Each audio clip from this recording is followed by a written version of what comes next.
What's up, guys? It's the Defi Dentist here again, Dr. Kamea, and I am going to be going on to the next phase of this research that I started with Vitalik Buterins' blog post. And we're going to be going through basically the process of research. And the process of research is really important in crypto because you really got to look deeply into things, because even the things that looked great from the outside turned out to be a total bust for you. Like, it's almost backwards in crypto, where the people who kind of look scammy and lazy and all this kind of, they were honest.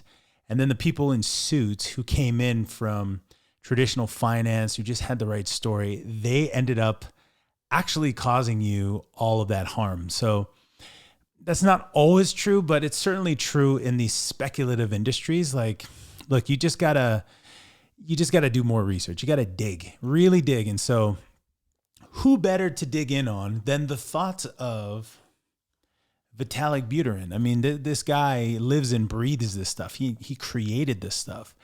So if you're wondering why I'm looking here and not like CoinDesk.com or, looking up the top rankings, top 10 cryptos on YouTube, I don't care about that stuff. That's not going to lead me anywhere. That'll actually tell you where retail or most people are going. I don't want to go there. I want to go somewhere else. And so that's why you got to look at everything, but you got to really think hard about this stuff. And this is kind of how I would approach it here. So let's just get back into this, because let's see. Yeah, so going back in Vitalik's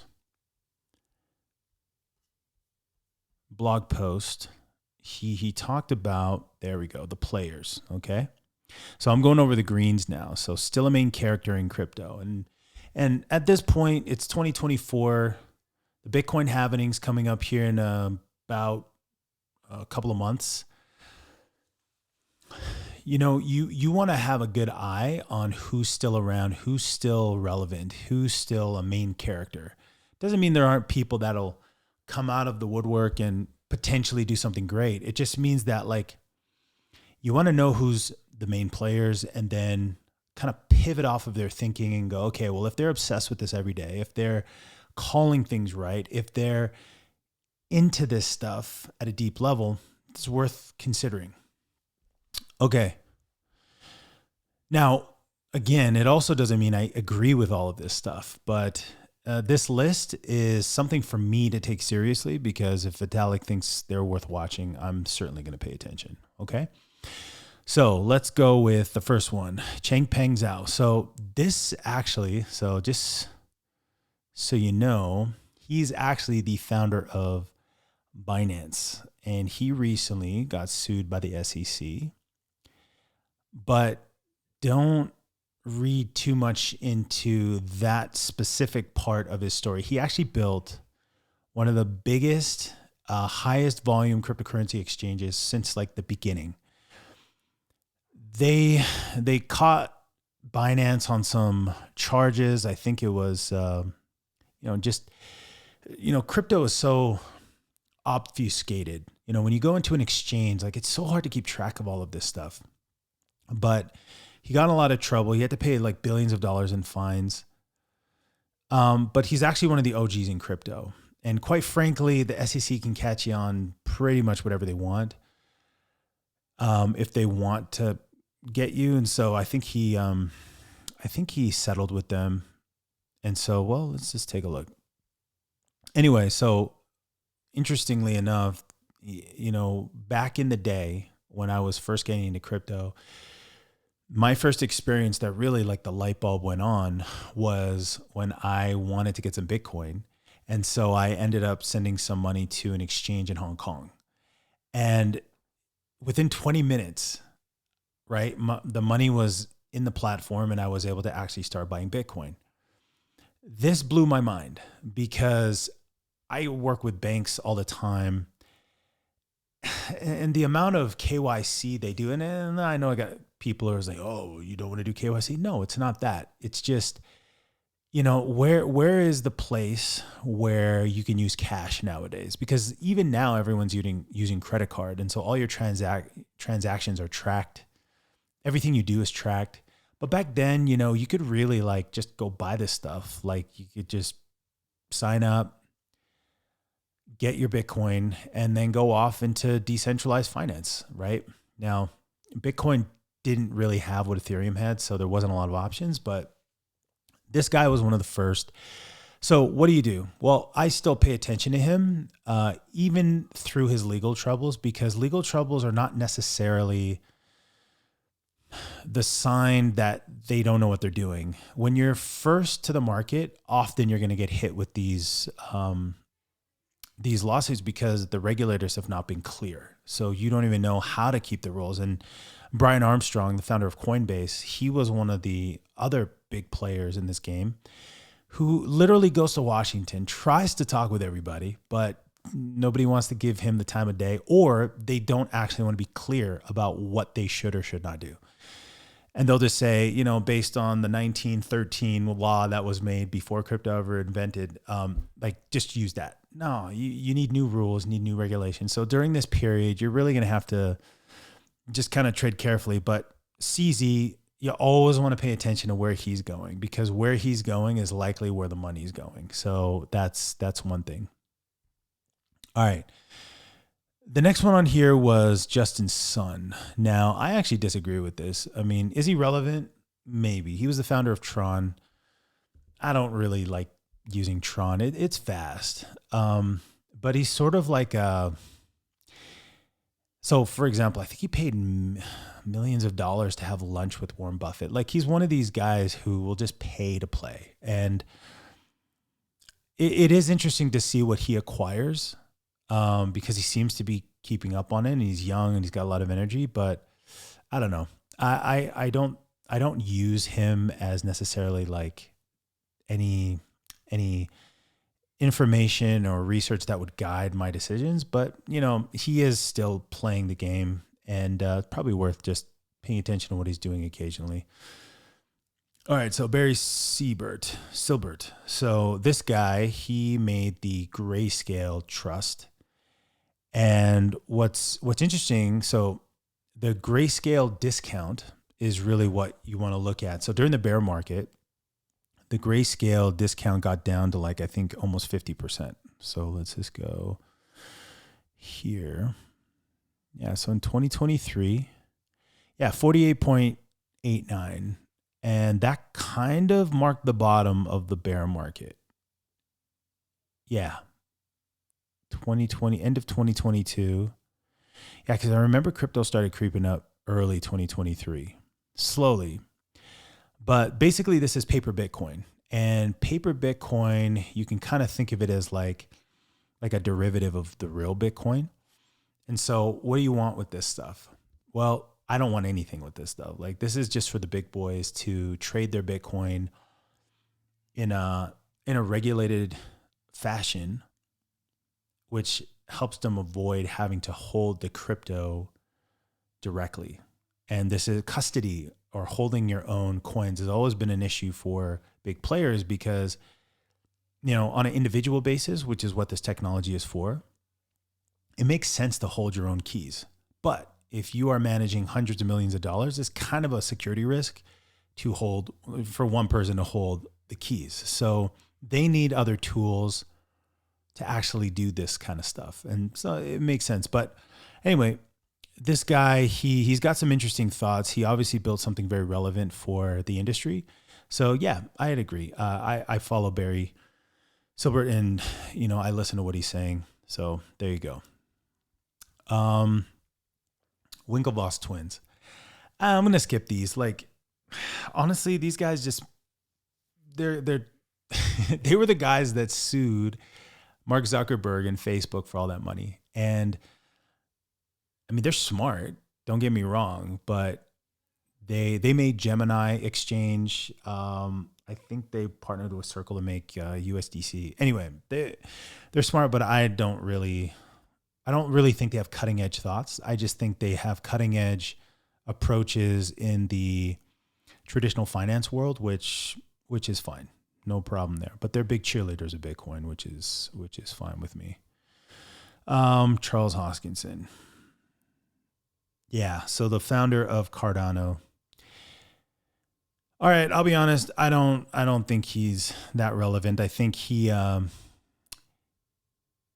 don't know what I know about this guy. I think he lives in Wyoming. He bought a farm there, bunch of land. Cardano hasn't, in my opinion, really delivered on all of the DeFi promises. I mean, they have some good stuff going on there. Do I get into Cardano? Not really, but he is a great thought leader in this space. And I do think that he has the principles of decentralized finance down. So yeah, I absolutely I listen to this guy. He's definitely worth a follow. All right, Gavin Wood, Polkadot. Nah, but he was one of the original founders of Ethereum, so he's got some good thoughts occasionally, but I don't mess with Polkadot personally. But it is another layer one that you can use. Layer one or layer two? Let me just look here. Yeah, layer one. So you can see how much I use it. I didn't even know the difference, whether it was a layer one or layer two. But that's what Vitalik is saying is another main player. Never did Richard Hart. Okay. This guy's interesting.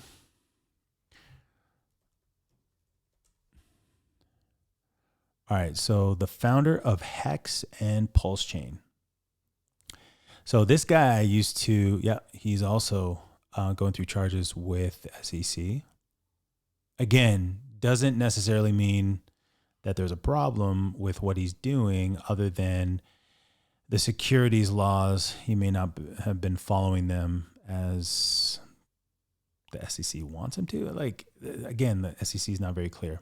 So Richard Hart, founder of Hex. I heard about Hex a long time ago.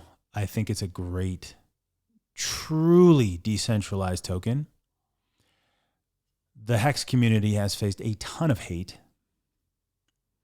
Personally, I look for that. I look for these uphill battle type coins. Anytime it seems like everyone accepts a coin, I'm not interested. Now you may be wondering why. Why wouldn't you get interested in something that isn't accepted by everybody? It's because there's still opportunity. When you get into things that are already widely accepted, it's mainstream. It's like fashion. When everyone's wearing it, like you won't look cool. You just look like a copycat. And it therefore loses its value because it's been commoditized across the entire mainstream, population, and there's nothing special about it. So here's the thing. This project came out a while ago, and then he also launched a layer one called Pulse Chain. What I find interesting, and this kind of speaks to what I know about Hex and Pulse Chain, is they have been gatekept, blocked. People don't like them.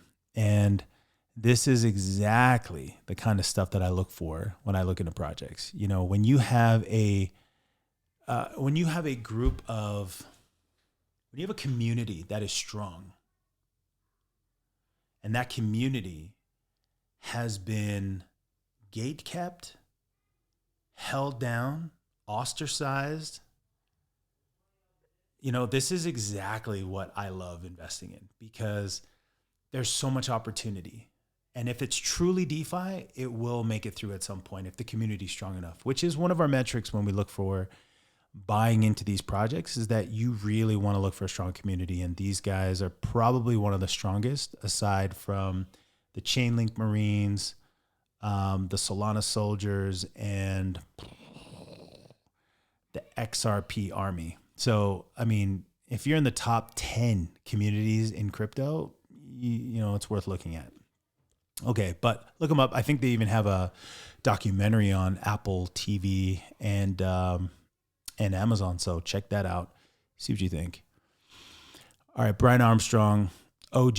This guy's always on the cutting edge of fighting regulators, and they're also in an SEC lawsuit. So again, like, just because you're in a lawsuit doesn't mean you aren't doing the right things. Like, sometimes you're just pushing the envelope and regulators haven't caught up to modern regulation. So I like Brian Armstrong. He's been a really great CEO for Coinbase, and he has literally been here from the beginning before anybody believed in this stuff. So Absolutely, you should follow this guy.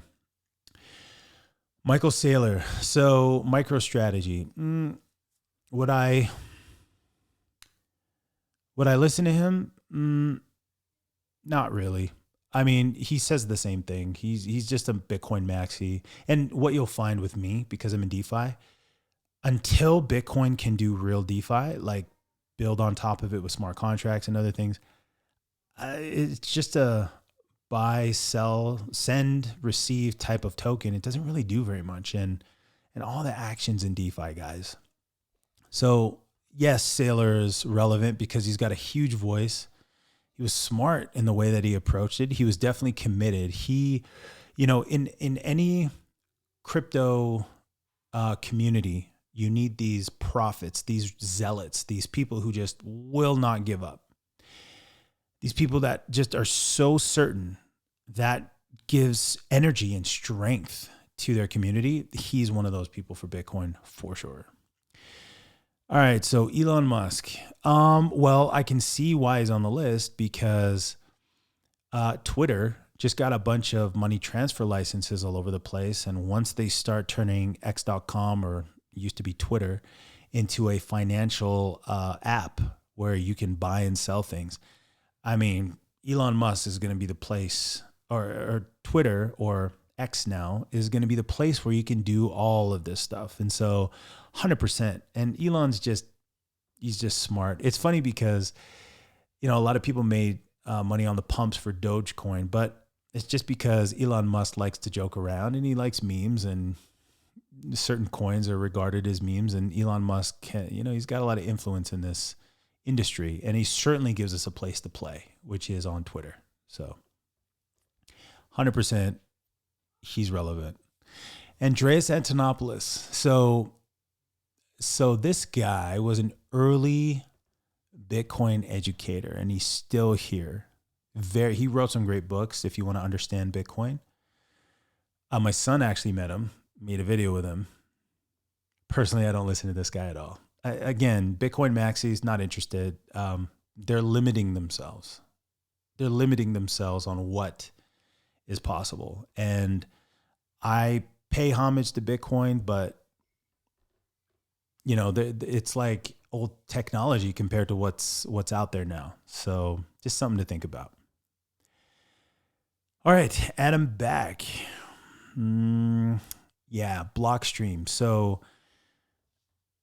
he's got some really interesting thoughts. I would follow him for those thoughts. Again, another Bitcoin maxi.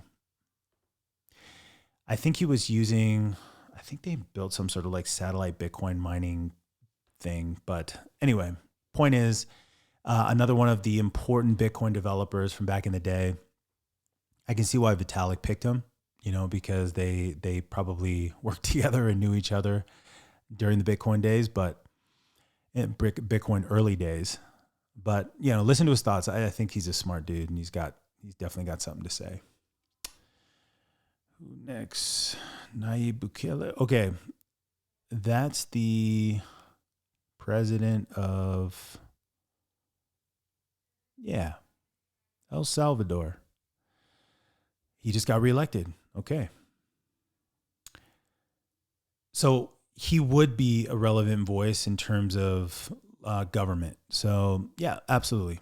100% pay attention, because when governments start adopting this stuff, that means it'll get into their central banks. It'll get into their sovereign wealth funds, and then it will ultimately lead to adoption with their citizens. So yeah, 100%.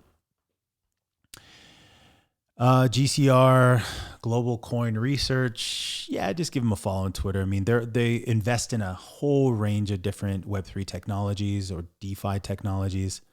And they're probably on the cutting edge of what's going on. Just, I follow them on Twitter, but I can't even remember the last thing they said that really changed my mind on something. But, build on the efforts of others, right? Like, these guys are doing a lot of great research, and it's worth paying attention to. All right, Kurt Cobain. All right, so Jordan Fish is his name. He goes by Kobe on Twitter, and they have the Up Only podcast. This guy made a lot of money in crypto. Like, I think he has a net worth of 30 mil. He just seems like a regular dude, and that's why I think it plays really well in crypto, because crypto is just for, it's populated with a lot of just regular people. And I think his whole personality and everything, the humor, the hair, I think he's got some interesting things to say too. And yeah, him and his other partners, I think there's a few more on here, like Brian. Yeah, so I think Brian's a co-host, and Brian made this flip.xyz, just where you can monitor all of your NFTs. I don't know, interesting stuff. All right, so now we're getting into like the Twitter influencers, which is primarily where I get all my information as far as like what's going on. And just as a general rule, if you're on Twitter, you're first. If you're on TikTok, you're probably second. If you're on Instagram, you're probably third to hear the news. And if you're on Facebook, you're a month late. So that's just what I've seen. And then if you want to be mega early, you go on to things like Telegram groups. Every community has a Telegram group. They got great bots there and everything to help manage the community. So again, when it comes to getting information, Twitter's number one. Probably Telegram groups would be the only thing comparable. And then everything else is later. You'll get the information super later from Facebook. So whatever you're hearing on Facebook, trust me, we've already heard it. It's old. You're operating off of old information, and that's not very helpful if you're trying to stay real time with a very fast moving industry. Okay. What else? Yeah. So Gainsey's somebody that we follow on crypto Twitter. He's sponsored by stake.com. And that's what I've noticed. A lot of the top influencers now are being backed by stake.com, which apparently is like Drake's thing. So you want to listen to them because they're on not just the cutting edge of what's coming from a tech point of view, and they'll keep it funny and entertaining, which makes it easier to follow them.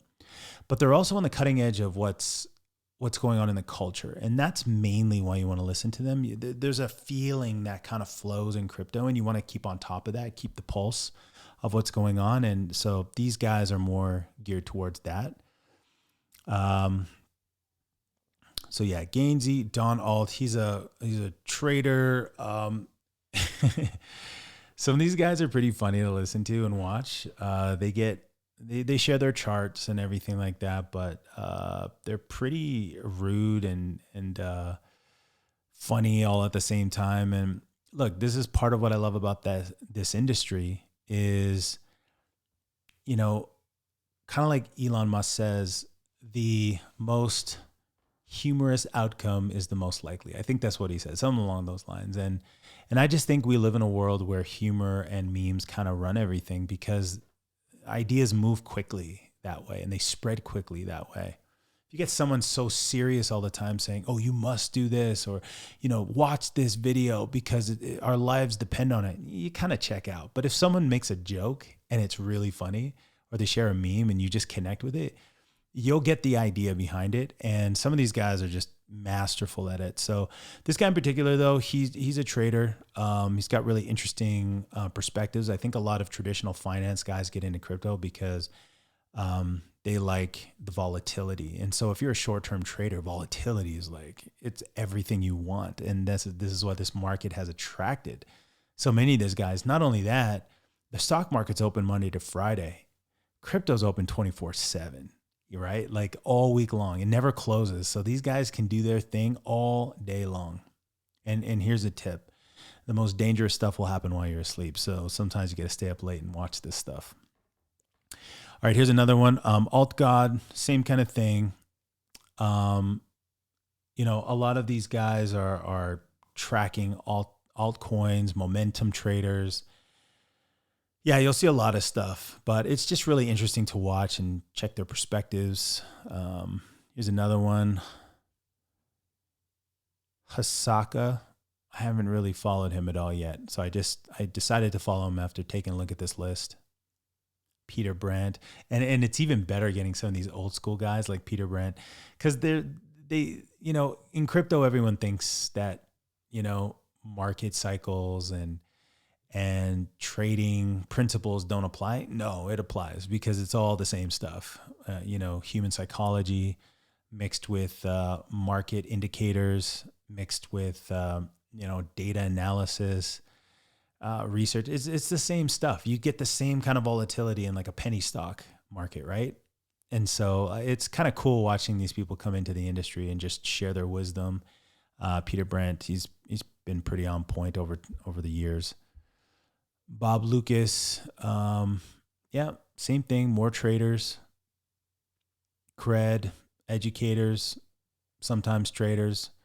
And so you'll kind of find that there's like a philosophy that blends with the trading aspect of things. And so while they're talking about the future, while they're talking about the principles of decentralization, they'll also be combining that with just basic trading and making money, which is what's really great about these kinds of industries. And when you combine money and philosophy and money and deep thinking, there's no better place to go into this than actual like crypto, because you're dealing with these social movements that are now representing their values in these digital tokens. And people don't get that. I'll probably have to do a whole video on that, but this is why I've called crypto tribalism 2.0, because, in tribalism, and both of the cultures in my background are both very tribal cultures,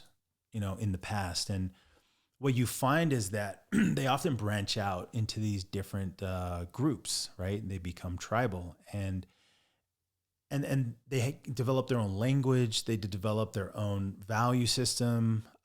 Sometimes people leave one tribe, join another tribe. And for a long time, that's how the world worked.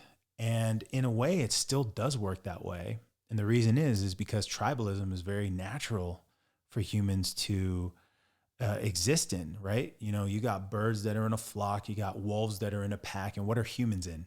Well, we're in tribes. And so the tribalism has advanced through crypto. So now if you want to be part of a tribe, you join the community, you buy the token, you start hashtagging, you start defending your tribe. And it's so interesting to watch for me, because once you see the tribes that are actually committed, there's part of your investment thesis right there. I'm telling you, you have to have a committed community, because there's no businesses behind any of this stuff, right? Like when you go to Walmart, they're buying and selling things. In crypto, it's more like the network effect of the internet. Like the only way they grow is if you get more people using it. It's kind of like the internet. Like, what is the value of the internet? Well, back when it first started, people didn't know what the value was. They thought it was a scam or a dying fad. But now you see this network effect. And when a lot of people use something, it becomes very valuable. And it's the same thing in crypto. And that's why they keep fighting over adoption. And as people build portfolios, they start expanding their user base. And I think, Bitcoin has millions of users at this point. And so all of these other alternative investment coins, like they have that journey in front of them to get more users. And if you can get in early, you take advantage of the price going up, because the new entrants always need to buy the coin to join the tribe. So anyway, that's just a little bit of philosophy for you about how I think about this stuff. And then here's Rookie XBT. So same thing, just find your people online that you follow. You can follow me at the Defi Dentist. I just opened up a Twitter account, and just really try to do your research about how to think, right? About how to look for the right elements of a good investment. But before you even do any of that, you have to throw out all your previous thinking, because these things work like computer networks, not necessarily like businesses. Like you're not going to get like profit loss reports. You're not going to get a bunch of data like you would for a publicly traded company. It's never coming. You can watch a bunch of other metrics, but you can't treat these like business investments. You have to treat them more like network investments, community investments. It's like you're investing in mini countries. Balaji Srinivasan, he talks about the network state, where the future governments, the future cities are going to first be built in the cloud, and then they're going to become physical. And after being in crypto long enough, I actually see how that's possible. I actually see how that has already happened. Some of the most amazing communities have been built from scratch on a shoestring budget, and they're beginning to organize in ways that are just, it's truly incredible to watch how a community or a tribe really forms from scratch. And this is why I pay attention so much to this industry. It's just mind-blowing to me that this is even possible.